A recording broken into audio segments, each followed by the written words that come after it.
"Hand off the scalpel, Dr. Hale." I looked up. Vincent Lang stood just outside the sterile field, arms crossed over his navy blazer, flanked by two people in HR lanyards and clipboards they weren't qualified to hold. The OR lights reflected off his forehead. His mouth moved again, slower, louder. "Put the scalpel down." The patient was unconscious. The cavity was open. I had 4 arterial sutures left. Kara froze at my right. 11 years of experience in her hands. Victor, the anesthesiologist, didn't look up from the monitor, but I saw his jaw lock. His thumb hovered near the med flush valve, ready for anything. "Your license is no longer valid," Lang said. "Effective 10 minutes ago. Per state compliance, you're not permitted to continue." He smiled. Like this was protocol. Like this was normal. I didn't ask for proof. I didn't argue. I didn't remind him I'd renewed last Monday, 7:41 a.m., digitally filed, notarized, approved, time-stamped. All by the book. Instead, I placed the scalpel down on the tray. Clean. Steady. "Vitals are stable," I said. Victor nodded once. Then I stripped off my gloves, peeled off my gown, set both on the back tray. I walked to the door, past the line, and out. No one said a word. Not even Kara. "My name is Dr. Elliot Hale. I'm 47 years old, and until 9 minutes ago, I was the lead trauma and reconstructive surgeon at East Grove Medical Pavilion. I'd returned to work just 4 days earlier. Medical leave. My own. Stage 2 Hodgkin's lymphoma. I beat it. First day back, I performed a triple lap cholecystectomy solo. Ran longer than expected due to misdiagnosed hepatic fusion. Second day, emergency resection for a crash victim. Third, stabilized a burn victim and oversaw an extraction. Fourth day was supposed to be easy. An elective abdominal reconstruction. Private client. Client name, Brielle Carmichael. Except no such person existed. I walked out of the OR to silence. No techs in the hallway. No sounds. Just the soft hum of filtered air and something colder underneath. The badge reader blinked red when I tried to access the physician's elevator. Someone had already killed my credentials. That meant this wasn't about a license. This was an ambush. Vincent Lang had never liked me. He didn't like that I documented everything, even things I wasn't required to. He didn't like that I refused to upcharge private procedures. He didn't like that I wasn't afraid of silence or truth. He once asked me why I never smiled at donor galas. I told him, because we fundraise with champagne and cut corners with gauze. He didn't laugh. I didn't care. But this wasn't personal, not to him. This was political, calculated, precise, risky, and that meant he thought he was protected. I reached the locker room. My nameplate was gone, already removed. My locker was open, contents stacked in a clear tub. Not stolen, just erased. My phone pinged once. Email login failed, password changed. Seconds later, remote access revoked. I stood there in scrubs, half-washed, skin still sticky with antiseptic, and watched my professional identity unravel in real time. Not with noise, not with rage, but deletion. I picked up my watch. Mechanical, not connected to anything. It ticked. I still liked that sound. Outside the hospital, the sun had shifted. I wasn't scheduled to leave for another 2 hours. That meant Vincent was already preparing his press release. I called the licensing board, spoke to a clerk. She confirmed my paperwork was received and marked approved on Tuesday. I asked for a copy of the time-stamped receipt. "Dr. Hale," she said, "your license is fully active." I thanked her and hung up. No tone in my voice, no anger. Just one note in my head. This wasn't a mistake. At home, I changed into clean clothes. I opened my laptop, a personal one, encrypted. I typed 3 names into a secure folder search. One of them matched the patient I'd operated on that morning. The name she gave the hospital wasn't her legal name. Another alias, the third one. I pulled up intake photos, facial structure, dental records, blood type. The patient wasn't just someone using a fake name. She was someone I'd seen before. Her real name was Rachel Delacroix, private client, known associate of a pharmaceutical donor. I performed a minor reconstructive procedure on her 2 years ago after a boating accident. No press, no billing history, cash only. That donor? Vincent Lang. The phone rang. Unknown number. I didn't answer. It rang again. I let it go. A third call, then a voicemail. "Dr. Hale, it's Rachel. I don't know if you remember me. I was your patient today. I wasn't supposed to be on the table. I think something went wrong. I tried to call Vincent, but he's not answering. Please call me. Please. Something feels wrong." She sounded scared. Not hysterical. Just scared. I didn't reply. Not yet. Instead, I stood in my living room, arms crossed, staring out at the street. It was quiet. Same as the OR, same as the hallway, same as the locker room. This wasn't just about me. This wasn't about a license. This was about control. And someone had just used a patient anesthetized unconscious to make a statement. They pulled me from the table, but they didn't know what I'd already seen. And Rachel didn't know who I was the first time I saved her life. She would now. The press release went live 2 hours after I left the hospital. Due to compliance violations regarding license status, East Grove Medical Pavilion has placed Dr. Elliot Hale on indefinite leave pending investigation. Patient safety was not compromised. The procedure in question was completed by qualified staff. I read it on my couch, still in the same shirt, still smelling faintly of iodine and betrayal. The wording was perfect. It didn't accuse me. It just suggested. Subtle enough to cast doubt, loud enough to go viral. By noon the next day, every access point tied to me was dead. Email wiped. My surgical case notes sealed under internal audit. Medical staff Slack removed. Personal locker cleaned out. They left the watch I'd taken off before surgery, the only thing that had my name on it. My nurse, Kara, called me from a burner number. "I'm not supposed to talk to you," she said. "They're saying you walked out on the patient." I didn't reply. I let her sit in the silence. "I've never seen anyone do that," she whispered. "Just walk into a room and pull a surgeon off a living body." "Did you finish the sutures?" I asked. "We did," she said, "but she started bleeding post-op. Not bad, just strange." I heard her hesitate. "They're blaming you. You know that, right?" "I know. They suspended me." That part did sting. The patient called again that evening. "Dr. Hale, please. I'm not accusing you of anything. I know something's wrong. I'm having pain. Not where the sutures are. Lower. I went to an urgent care. They found something. Can we talk?" She wasn't using the fake name now. She said Rachel. I agreed to meet her at a quiet park 20 miles outside the city.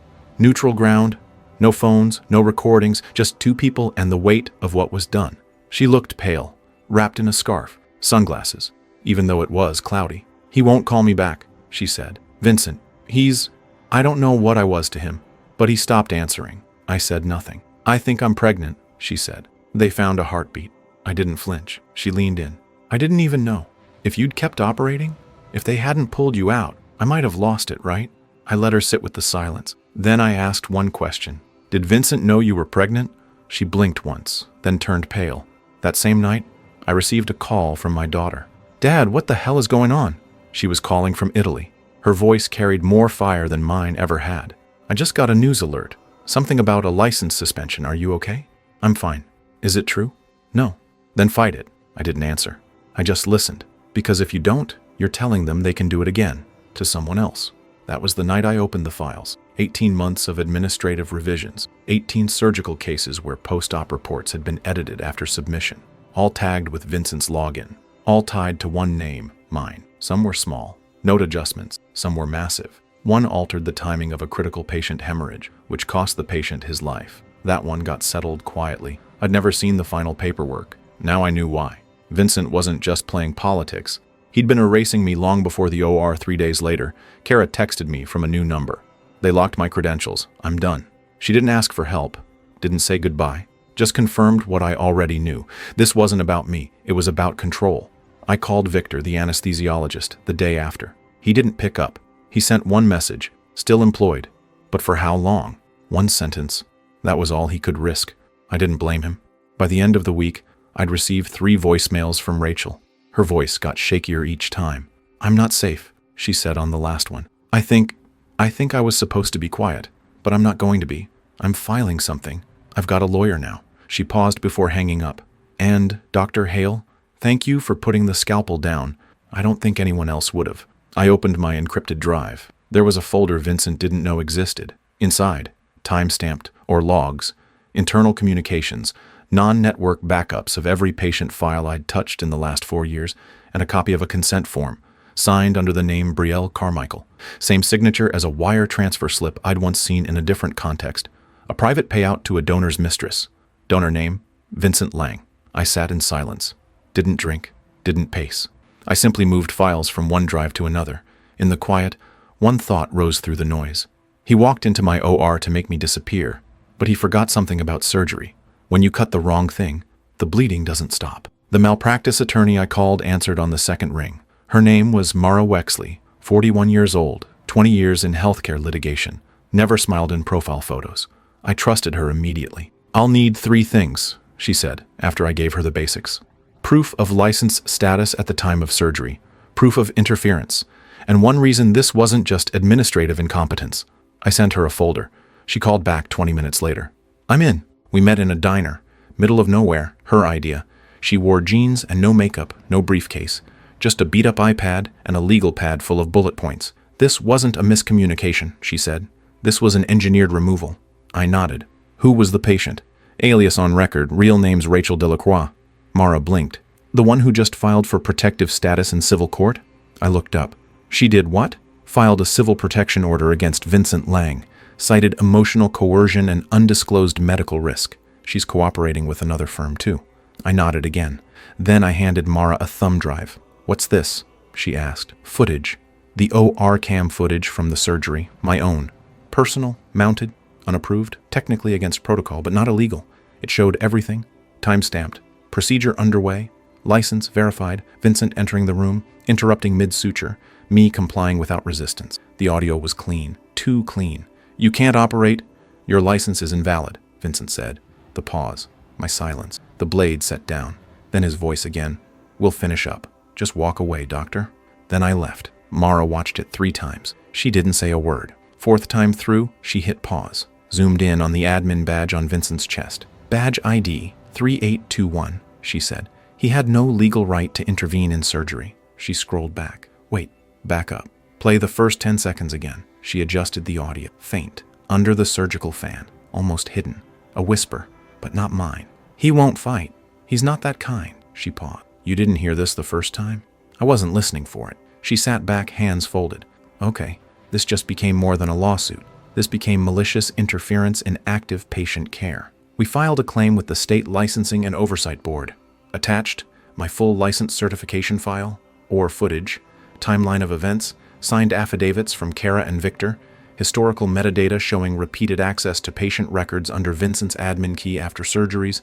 Then we sent a packet to Rachel's attorneys. Within 48 hours, a second suit was filed. Unlawful interference in surgical procedure resulting in endangerment of mother and fetus. Her pregnancy was confirmed via ultrasound. Fetal heart rate, healthy. Post-op evidence of ischemic distress. They called it borderline fetal trauma. It wouldn't be borderline for long. I didn't contact Vincent, didn't leak to the press, didn't speak publicly, didn't post a thing. All I did was prepare. Meanwhile, I pulled the surgical logs from the last 18 months, cross-referenced them against insurance submissions, found 9 alterations that couldn't have been made by me, logged after I'd signed off. Vincent's login ID appeared on everyone. Some small, padding time codes, some big, recoding diagnoses for higher reimbursement. One patient was coded posthumously as stable, hours after death. I flagged that one, sent it to Mara. She sent it to someone else. I didn't ask who. 2 more ex-staff contacted me, a former janitor, a retired records tech. Both had stories about patient files being shredded after hours. Neither had proof, but both were willing to testify. Mara added their names to a growing list. I opened my encrypted drive again. There was a file Vincent didn't know I had, from 2 years ago, a donor gala. A backroom conversation caught on a lav mic I never turned off. Vincent bragging to someone about making that surgeon dance without knowing who's paying for the music. That audio wasn't relevant yet, but I kept it ready. Rachel sent me one more message, text only. They're trying to buy me out. His lawyer offered to settle quietly. I'm saying no, you didn't walk away from me. I won't walk away from you. I read it twice. Didn't reply. Instead, I sent a single email to Mara. Initiate full claim, include the footage. Name him personally. No redactions. She responded in 6 words. I've waited my whole career for this. That night, I checked East Grove's website. My name was still gone, but something had changed. Their legal contact page had been updated. It no longer linked to internal counsel. It now listed an external firm. Big, expensive, crisis-focused. They were bracing for impact. The first lawsuit hit the news on a Thursday morning. Former patient files suit alleging administrator interfered with surgery for personal reasons. Fetus potentially endangered by mid-procedure termination. Private hospital under fire for alleged abuse of power by executive administrator. The photo they used wasn't of Rachel. It was me. A still from a charity event, mask in hand, surgical gown half unzipped, looking away from the camera. I hadn't been notified. That was intentional. Vincent didn't release a statement, but East Grove did. We are cooperating with all relevant authorities. The safety of our patients is our highest priority. No denial. No acknowledgement. Just a corporate shrug. The Licensing and Oversight Board responded less politely. They issued a formal apology. Our systems confirm that, doctor. Elliot Hale's license was fully valid, active, and compliant at the time of the procedure in question. We regret any misrepresentation of his status. Then they posted the time-stamped file on their website, public access, PDF, signed, notarized, dated. Exactly 7:41 a.m. Monday, just like I'd told them. By noon, 2 more things happened. Kara, my scrub nurse, was reinstated. A subpoena was delivered to East Grove for access to the OR logs and surgical camera footage.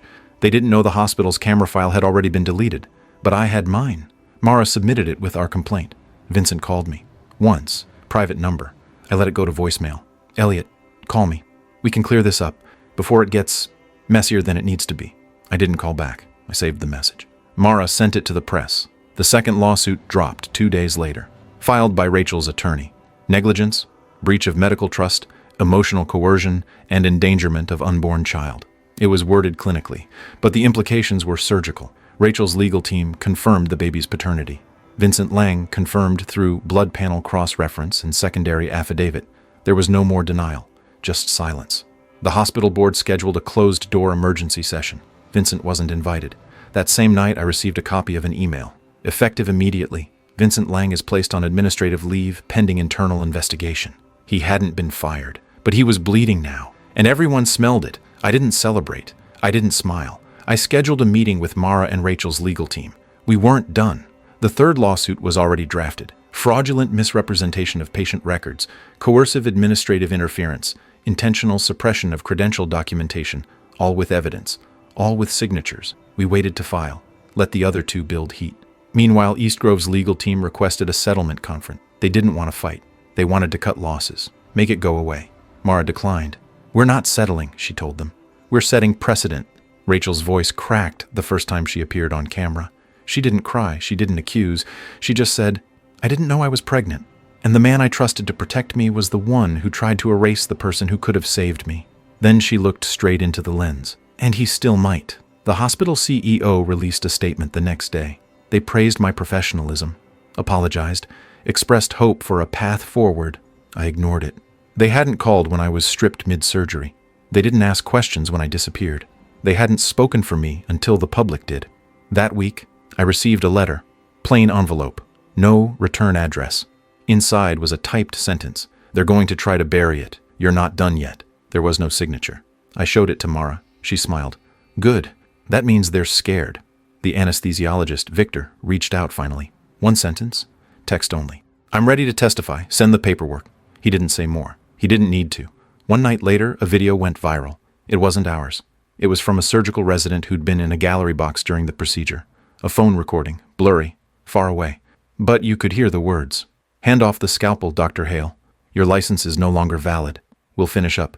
Then the sound of the tray, the soft clink of metal, and silence. A clip of that video aired on the nightly news. The anchor's voice was cold. This isn't just policy overreach. This is a man being erased for getting in the way of someone more powerful. But Dr. Hale didn't yell. He didn't protest. He just set the scalpel down and walked away. He didn't know the camera was rolling. But I did.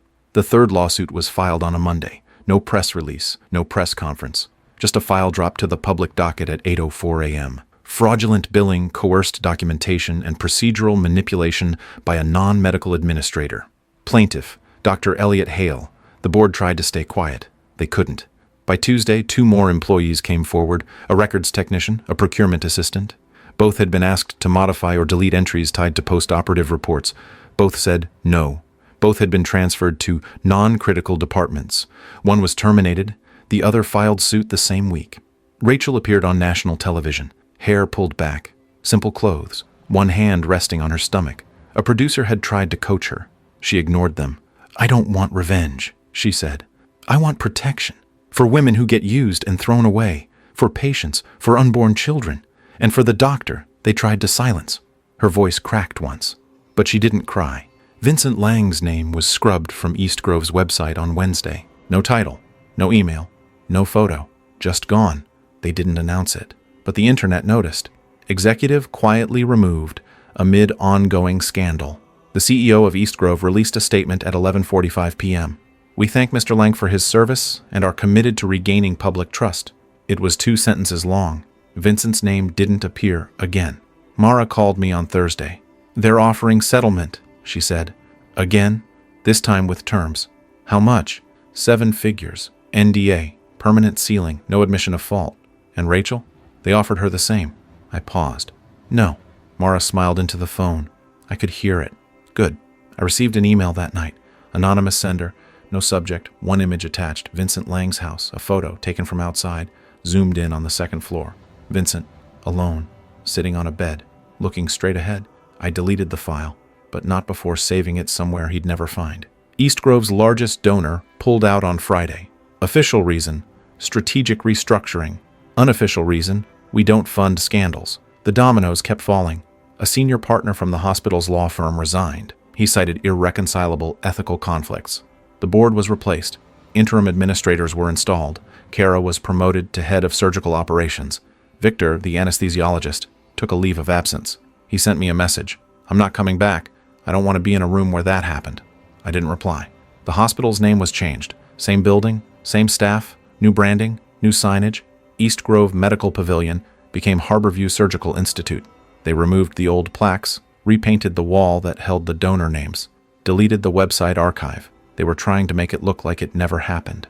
But the internet remembers. Rachel sent me a letter. Typed. Mailed. No email. I've decided to raise the child alone. I've already changed my name again. But I wanted to thank you. You saved 2 lives that day. Mine. And someone who'll never know what you gave up for them. You didn't have to put the scalpel down. But you did. That's the kind of person I want my child to grow up knowing existed. I didn't write back. I just folded the letter, slid it into a drawer, next to my surgical credential ID, the one they never returned. That week, the Attorney General launched a formal investigation into East Grove's billing practices. Mara forwarded me the complaint. Vincent Lang was named first, then the CEO, then the board, then the silent partners who'd funded the cover-ups for years. Systemic abuse of administrative power resulting in patient risk, fraud, and retaliatory employment practices. The phrase repeated 5 times. Retaliatory employment practices. I received one last thing. A package. No return address. Inside, my OR gloves from the day of the surgery sealed in a sterile bag. A printed photo. The moment I set down the scalpel. A handwritten note. This is what it looks like when integrity wins. There was no signature, but I recognized the handwriting. Rachel. I didn't frame the gloves, didn't keep the photo, but I kept the note, folded it once, slid it into my pocket. Then I went for a walk. It was raining, but my hands were steady. 6 months later, I was standing in a converted shipping container off the coast of Honduras. Charity surgical initiative. No press, no board meetings, no administrators, just 12 beds, 2 nurses, and an old generator that coughed every 3rd hour. I hadn't performed a procedure under fluorescent lights since I left East Grove. I didn't miss it. Every patient I operated on now signed their name with a fingerprint. Most didn't speak English. None of them knew what I'd done before. That helped. It reminded me that being needed doesn't mean being known. A journalist emailed me in January. She wanted to do a feature, The Man Who Walked Away Mid-Surgery and Still Saved a Life. I didn't reply. She followed up. Your silence makes it louder. She wasn't wrong, but I still deleted the message. Rachel never contacted me again. Her lawsuits were settled. Her name changed again. She disappeared from search results by the 3rd month. But once, a letter reached the clinic. No return address. Inside was a photo. A child. Newborn. Wrapped in a blanket with a stitched name on it. Not hers, not Vincent's. Just Eli. The note said, after the only man I trust with a scalpel. I folded it. Didn't smile. But something shifted inside. Not healing. Just placement. Like a bone clicking back into joint. East Grove was gone. Rebranded. New board, new legal team, new name. Vincent Lang was under indictment for 7 charges, including patient endangerment, data falsification, financial fraud, conspiracy to suppress whistleblower reports. He posted bail and vanished from public view. No LinkedIn, no lawsuits, just gone, like a failed transplant. Mara took on 4 new cases after mine. All similar, all buried, until now. She told me, yours wasn't a story. That's all for this story. I'll be back with another one. If you haven't already, please consider subscribing to the channel. It motivates me to create more content like this.